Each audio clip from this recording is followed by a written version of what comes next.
દયાળુ બહાઈ વાર્તા। એક દી ઈસુ ઘણા બધા કર ઉઘરાવનારા અને પાપી હા હીખવી રનેલો હતો।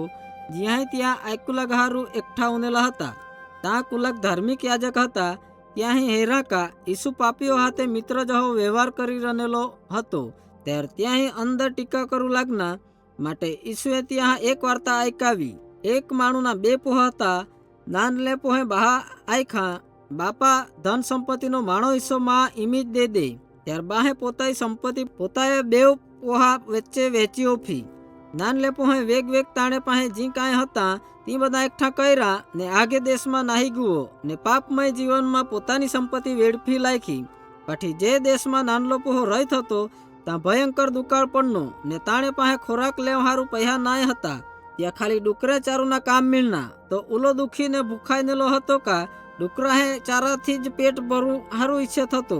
છેલ્લે નાનલે પોહે પોતાયા આયખા કા મેં આ કા કરે તાઈ માણે બહાયા બધા જ નોકર પાસે ખાવ હારું પુષ્કળ ખોરાક આય ને મેં તે આ ભૂખે મરે તાઈ મેં માણે બહા પાસે પાછો જી ને તાણો એક નોકર બની।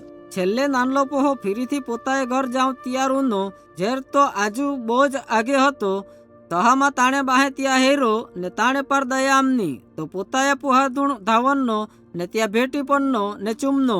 પોહે આયખા પિતાજી મેં પરમેશ્વરને તુણે વિરુદ્ધ પાપ કરેલો આય મેં તુણો પોહો આખું યોગ્ય નાય મેલે।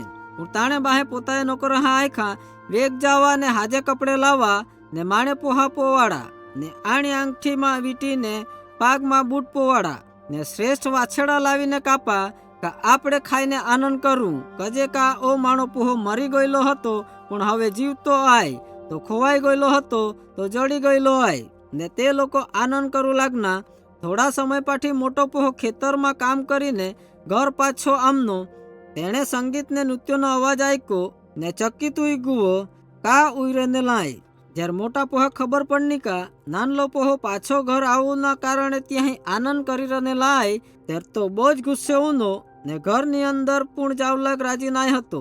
તેણે બાહે બહાર આવીને વિનંતી કરી કા તું આમણે હાથે આનંદ કર પણ તેણે ના પાડી દીધી। મોટે પોહે પોતાએ બહા આયખા ઉલા બધા વરીમાં મેં તુણે હારું નિષ્ઠાપૂર્વક કામ કર્યા આય મેં કોઈ દી તુણી આજ્ઞા ઉલ્લંઘન કર્યા નાય મેલે તો છતાં માણા દોસ્તાર હાથે આનંદ કરું હારું તું એમાં બોકડિયા એક નાનલા બચ્ચા પણ નાઈ દેતા પણ ઓ તુણો પોહો તુણી સંપત્તિ પાપમય કામમાં વેડફીને ઘર પાછો આમનો તો તું એ તેણે હારું શ્રેષ્ઠ વાછડો કાપ્યો।